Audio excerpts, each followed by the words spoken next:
criancinhas já podem sair para o culto infantil.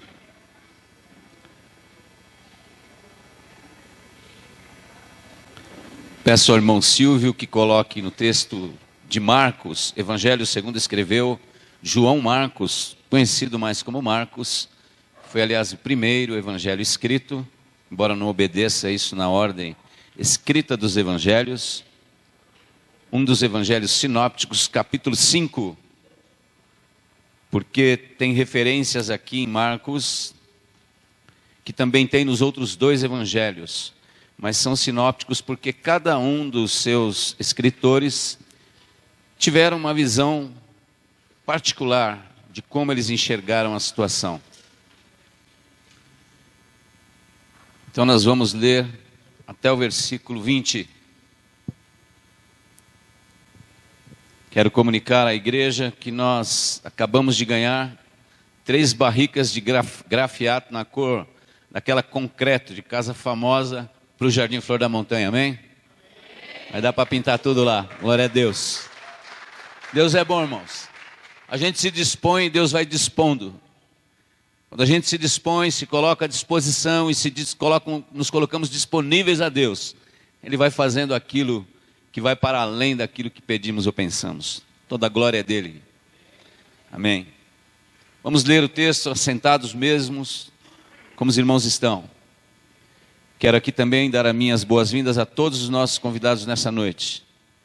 Que como já fez, como Deus já falou, continue falando aos nossos corações. Vamos ler juntos. E chegaram ao outro lado do mar, à província dos Gadarenos.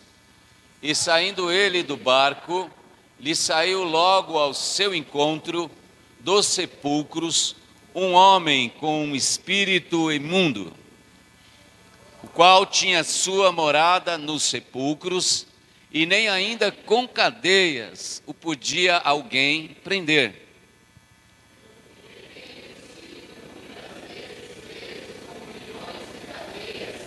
As cadeias foram por eles, e os grilhões em migalhas, e ninguém o podia amansar.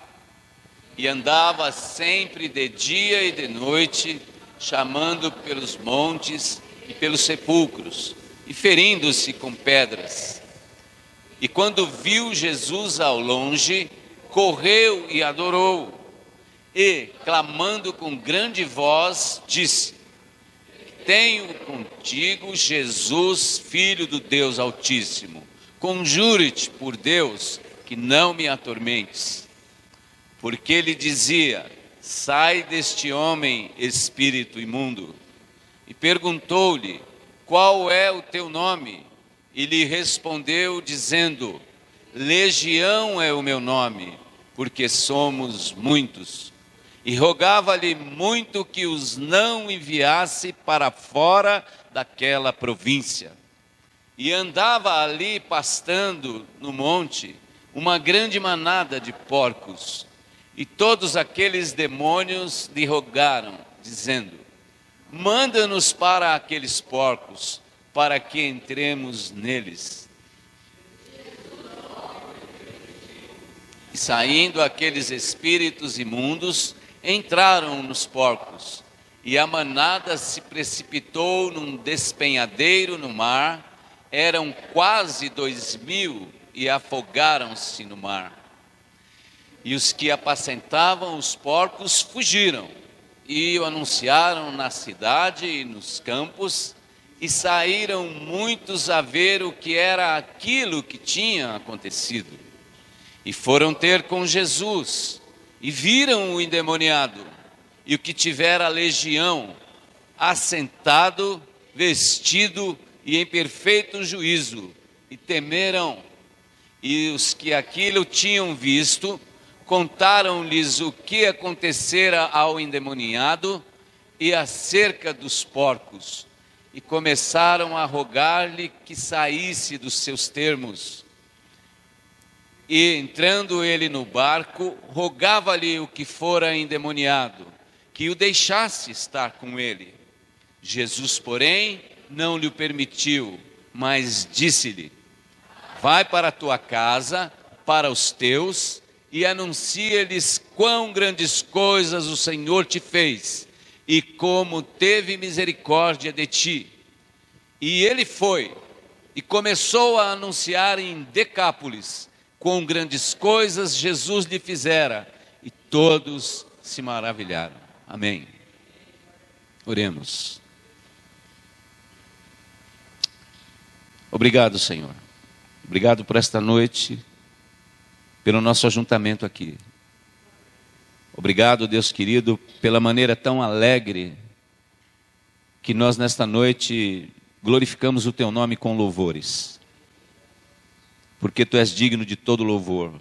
Te adoramos antes de qualquer coisa que o Senhor possa fazer, pelo Deus tremendo, magnânimo, supremo que Tu és. E ó Deus, pedimos, continua conosco. Abra os nossos corações e fala-nos pela Tua palavra, em nome de Jesus. Amém. Ok, irmãos, o texto aqui fala de um homem, um endemoniado que morava lá na aldeia de Gadara.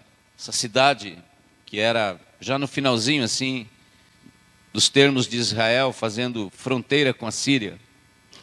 Ficou conhecida como cidade dos demônios por causa desse feito. Ninguém gostava de ali estar. As pessoas tinham medo, inclusive, de fazer aquele caminho, por conta de que ali vivia um homem, ou que sobrou de um homem. E Satanás, ele tem por propósito destruir a vida das pessoas, desfigurar as vidas das pessoas, transformar as pessoas num lixo, deformar a vida das pessoas, enfim, descaracterizar, tirar até a identidade da pessoa, transformar a pessoa num verdadeiro caos, E sempre foi assim. Se você olha lá na criação, quando Deus criou todas as coisas, Deus vai trazer luz para um lugar que estava em trevas. Deus vai dar forma para uma terra que não tinha forma. Deus vai trazer conteúdo para um lugar que não tinha conteúdo. E onde estava o Espírito Santo de Deus? Ele pairava sobre a face do abismo. O caos é o lugar onde Deus quer atuar para colocar em ordem o caos.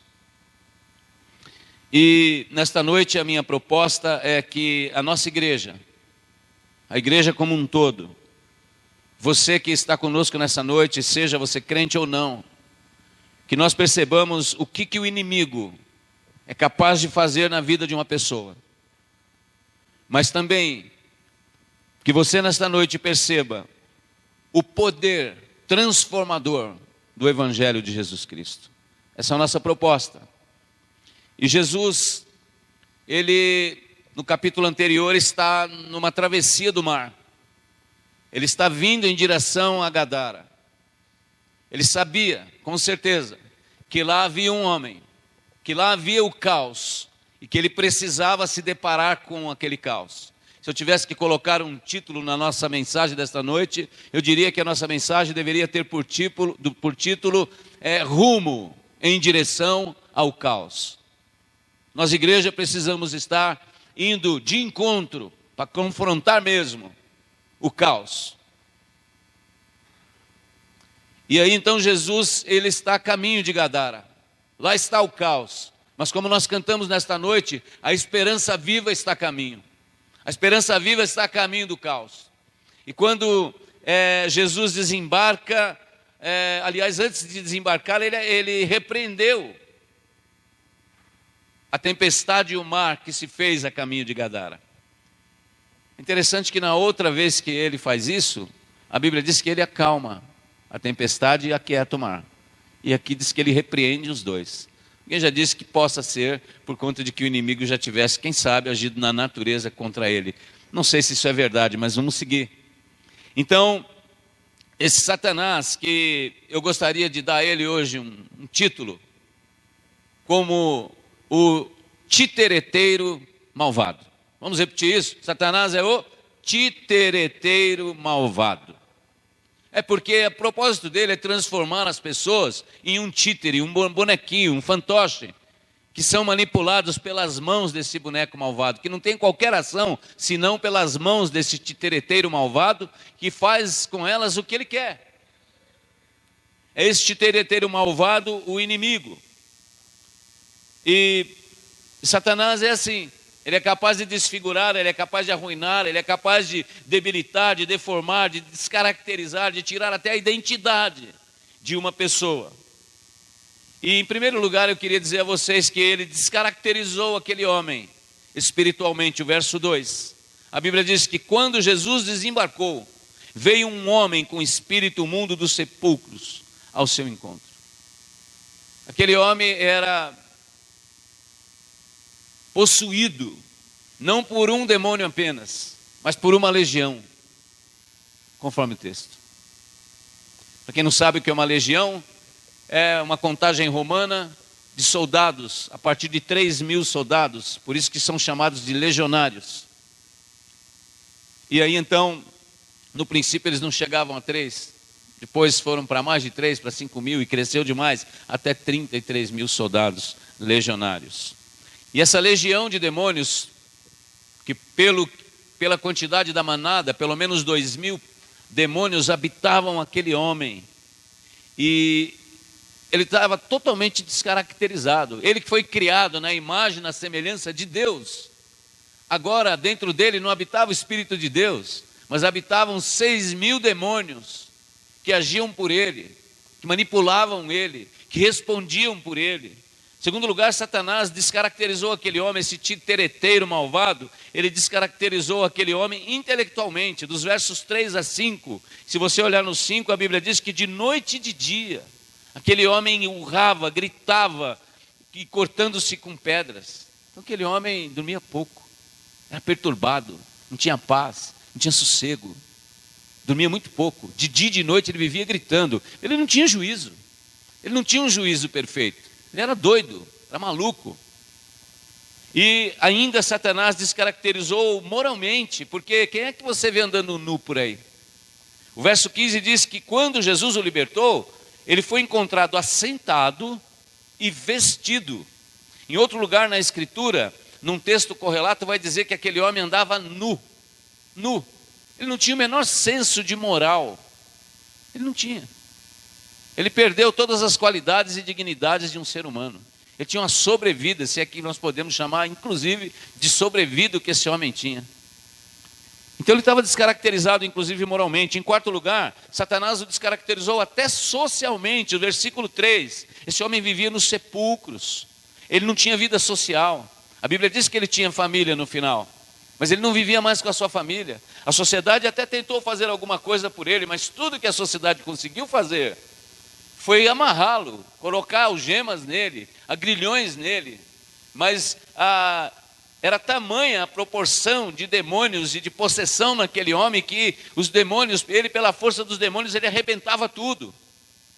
E ninguém podia detê-lo. Eles excluíram ele da sociedade, ele foi morar com os mortos, a sua companhia era lá na cidade dos mortos.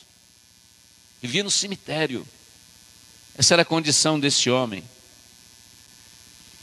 Enfim, esse titereteiro roubou-lhe inclusive a sua identidade, que foi tema das nossas mulheres na sexta-feira, identidade.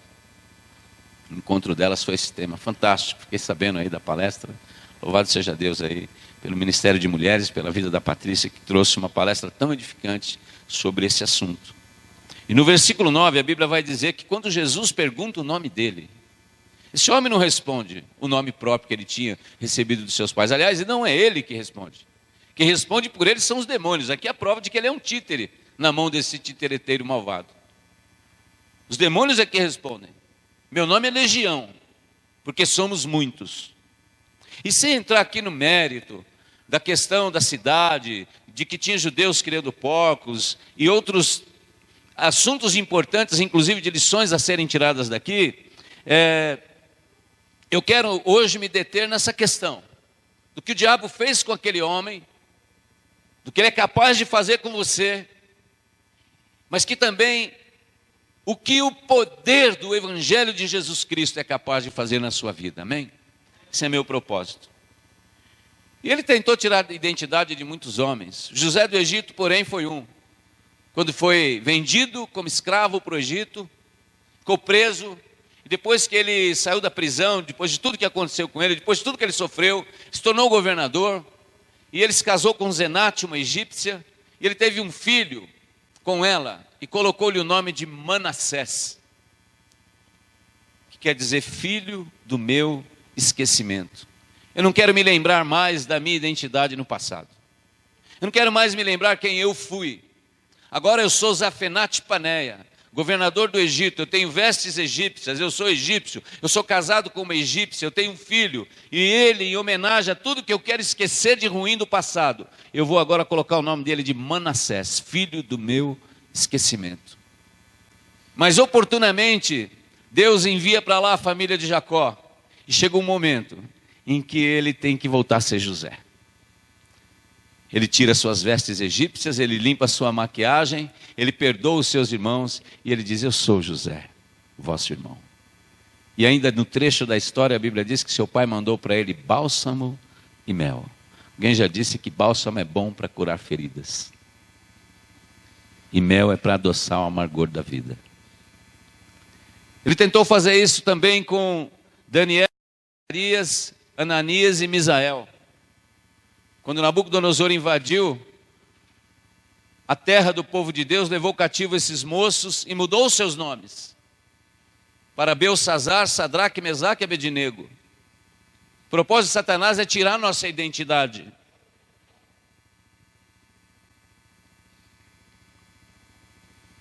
E eu quero dizer algo importante para os crentes, para você que crê em Deus, para você que crê em Jesus, para você que tem confiança de que você é realmente nascido de novo, é filho e filha de Deus. Quero dizer para você que esse nosso arqui-inimigo, ele quer também descaracterizar você espiritualmente. E se ele não pode, se você é nascido de novo, é nascida de novo, se ele não pode arrancar o Espírito de Deus que está dentro de você, habitando em você, ele vai tentar ao menos e pode ter algum êxito. Êxodo não, que é saída, né? Mas algum êxito em pelo menos tentar apagar a ação do Espírito na sua vida. Em pelo menos entristecer o Espírito de Deus que habita em você. Ele pode ao menos tentar fazer isso. E a gente sabe que para um crente ser manipulado, eu não estou falando de possessão, um crente pode ser muito bem manipulado pelo inimigo sem estar possesso, porque espírito imundo não entra em crente. Vou falar uma coisa para vocês. Pastor pode ficar endemoniado. Líder de louvor pode ficar endemoniado. Líder de senhoras pode ficar endemoniado. Mas crente, aprenda isso. Nenhum crente, seja ele quem for, fique endemoniado. Estou dizendo isso porque tem pastor que pode não ser crente.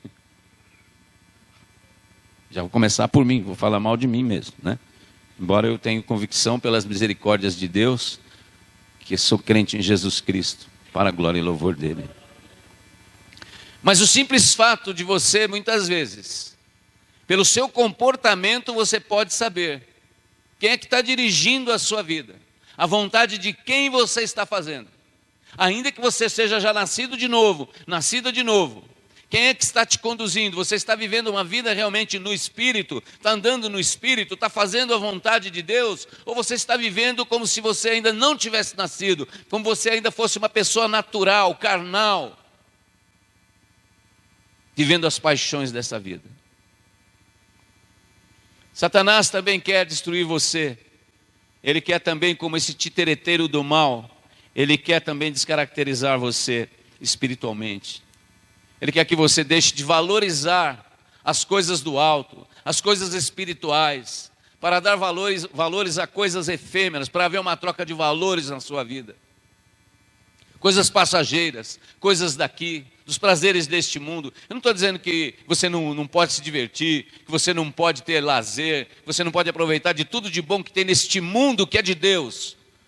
Porque o mundo, a criação não é do diabo não, irmãos. Do diabo é esse sistema, o mundo jaz no maligno, esse sistema diabólico, caótico, no qual ele governa todos aqueles que vivem em desobediência a Deus.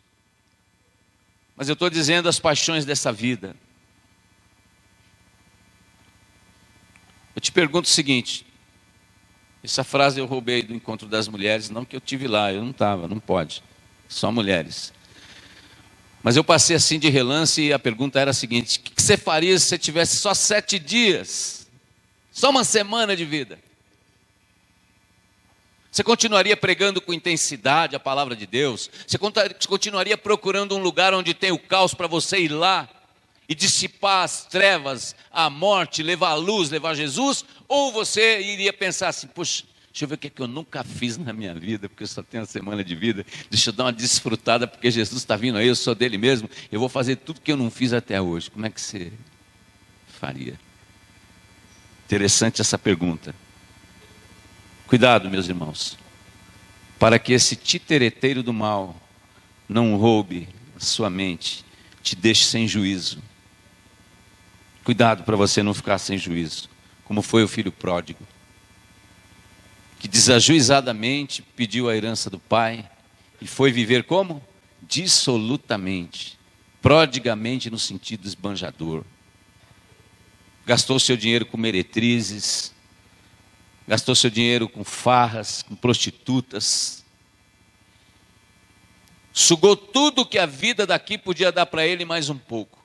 Mas a Bíblia diz lá no Evangelho de Lucas, capítulo 15, nessa parábola, que houve um momento que, caindo em si, a Bíblia diz, ele caiu em si. Quem é que cai em si? Quem está fora de si. Esse endemoniado aqui era assim, estava fora de si. E às vezes você, como crente, pode estar vivendo uma vida desajuizada, fora de si. Em vez de estar fazendo a vontade de Deus, por alguma razão, você achou que ouvir outra voz e fazer outra vontade seria melhor para a sua vida. Cuidado, o titereteiro está manipulando você. Você está virando um títere na mão dele assim. Muito cuidado. Mas o titereteiro malvado ainda quer fazer da sua vida, ele quer descaracterizar a sua vida moralmente. Cuidado para que ele não roube a sua moral, a ponto de você tornar você, mesmo sendo um cristão, nascido de novo, uma pessoa sem caráter algum. Sabe quando é que você sabe que você está sem moral? Quando você percebe a sua vergonha na sua própria nudez, como aconteceu com Adão. Cuidado. O titereteiro do mal está rondando por aí. E ele quer descaracterizar inclusive você socialmente. Ele quer desassociar você. Ele quer tirar você do convívio com a sua família, com as pessoas que te amam, com as pessoas queridas, com a família de fé. Ele quer te unir a gente que está na pá dele, vamos dizer assim. Na pá dele era uma gíria do passado aí que a gente usava, desculpe a expressão. Gente que está junto com ele, fazendo a vontade dele, ele quer unir você a essas pessoas. Porque ele quer descaracterizar você socialmente. De gente boa, de família boa, de gente de fé, irmãos de fé, de gente que quer fazer o bem, de gente que quer viver uma vida afastando-se do mal, vendo um abismo passando longe, mas que quer confrontar o caos para transformar as vidas das pessoas no poder de Deus. O inimigo quer descaracterizar você. Eu quero lhe dizer que se você se encontra em algumas dessas situações que eu acabei de dizer, que foram apresentadas aqui, e agora seja você crente ou não, você que está aqui nessa noite, para você essa palavra: Jesus tem poder. O Evangelho de Jesus tem poder para transformar a sua vida espiritual.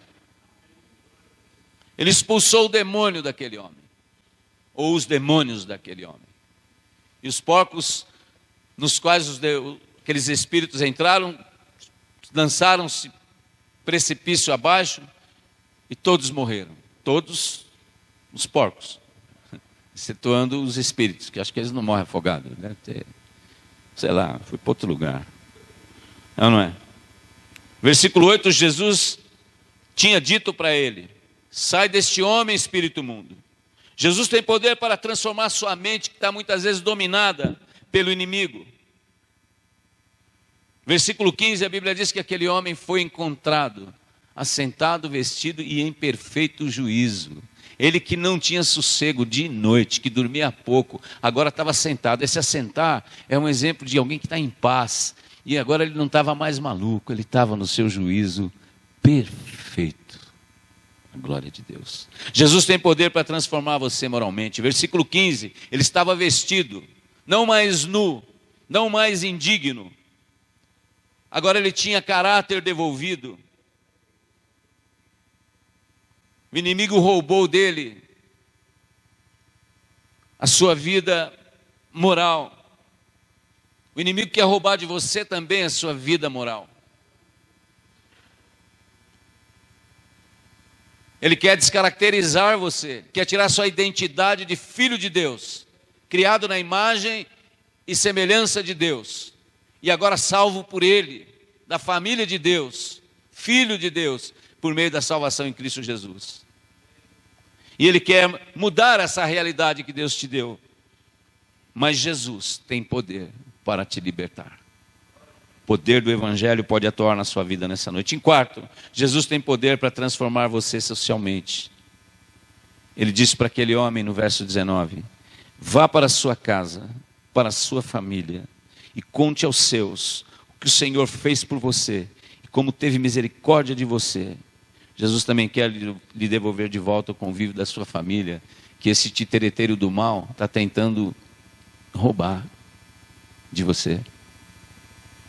Você que ainda tem família e está percebendo que o inimigo está te rondando, cuidado. O propósito dele é destruir sua família. O propósito de Jesus é libertar você, é tirar esse titereteiro da sua vida. E às vezes titereteiro, irmãos, tem nome próprio. Tem um nome próprio. E às vezes tem uma aparência até legalzona, bonitona, bonitão. Cuidado. Cuidado. O inimigo está aí, rondando, tentando destruir você. Talvez você diga assim: mas pastor, eu estou esperando Jesus vir ao meu encontro. Não agora de encontro comigo, mas ao meu encontro, para me ajudar.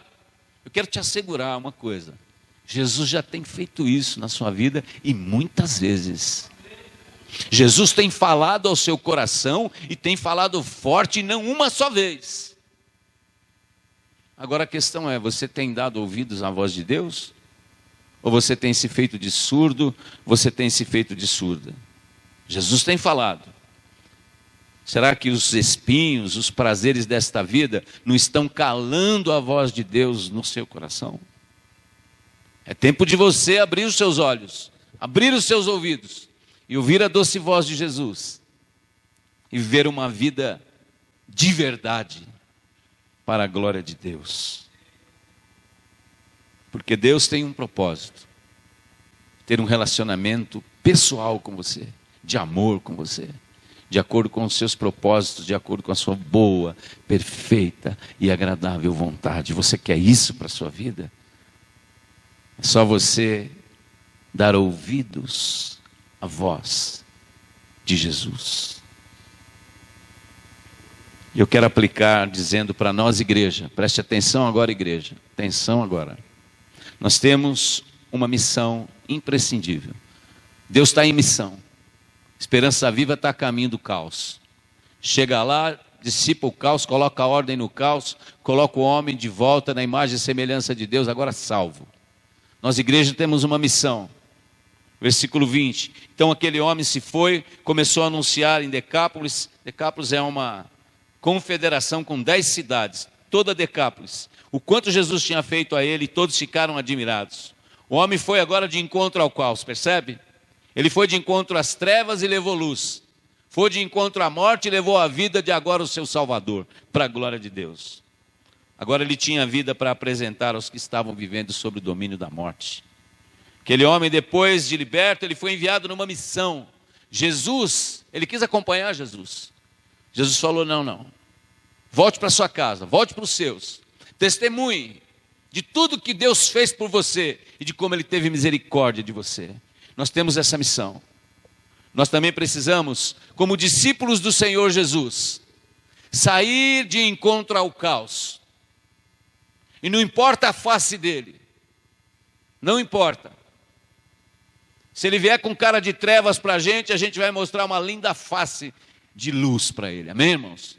Se ele vier com a sua cara mais feia, que é a da morte, nós vamos chegar para ele e apresentar uma face de ressurreição e falar: arreda, Satanás, porque a igreja de Jesus está avançando e as portas do inferno não vão prevalecer contra ela. Nós vamos arrancar aí as almas para os céus, para a glória de Deus, para elas terem uma vida de autonomia do céu celestial, para ter uma vida de verdade, em nome de Jesus. Você crê nisso? Eu também creio. Para isso não precisa muito, o mínimo é necessário. Um pastor e a sua esposa no dia de Natal foram a Cracolândia.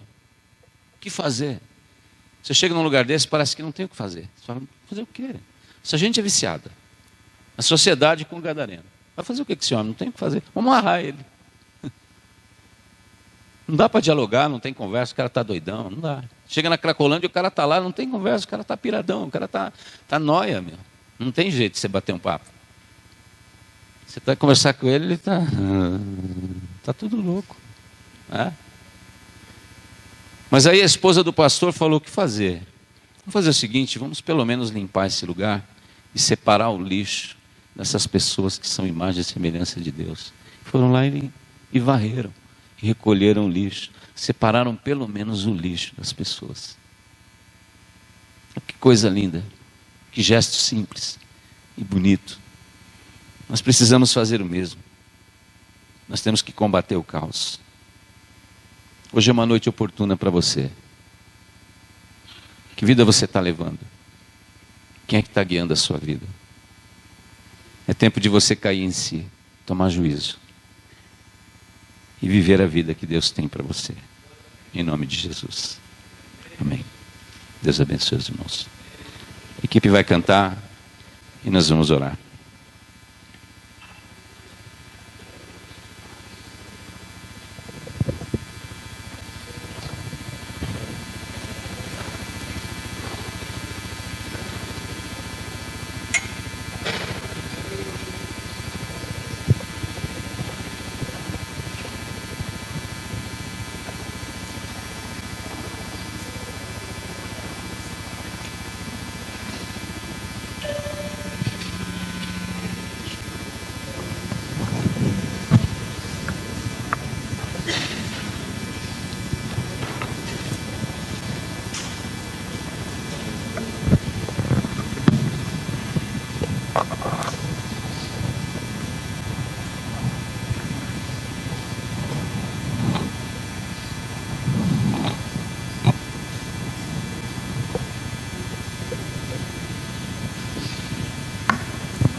Deixou os céus pra me encontrar. Aqui não é o seu lugar. Um amor assim o mundo não conheceu.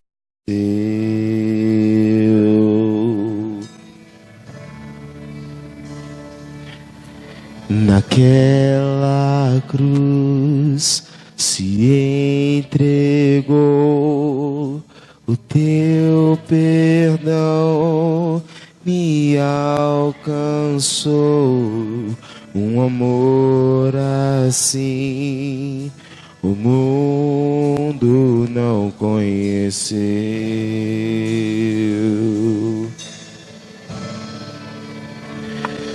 No altar de adoração, seja sempre exaltado, Jesus, Filho de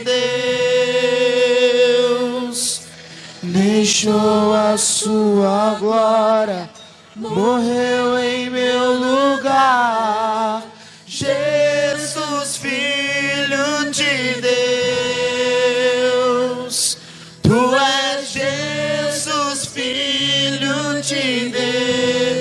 pode ficar de pé e cantar isso conosco. Levou sobre si pecado e dor, venceu a morte, ressuscitou. O amor assim o mundo não conheceu.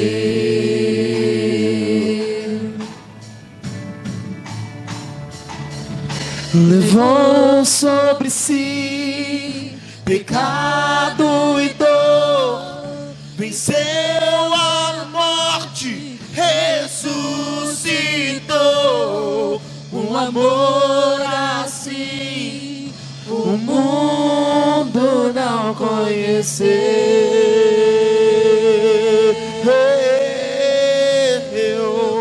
No altar de adoração seja sempre exaltado, Jesus, Filho de Deus. Deixou a sua glória, morreu em meu lugar. Jesus, Filho de Deus. Tu és Jesus, Filho de Deus. E seja exaltado, engrandecido. Seu nome é santo, poderoso é, e não há nada que apague o seu amor. A cruz me libertou, a cruz me libertou. Seja exaltado, engrandecido. Seu nome é santo, poderoso é, e não há nada que apague o seu amor. A cruz me libertou, a cruz me libertou, a cruz me libertou, a cruz me libertou.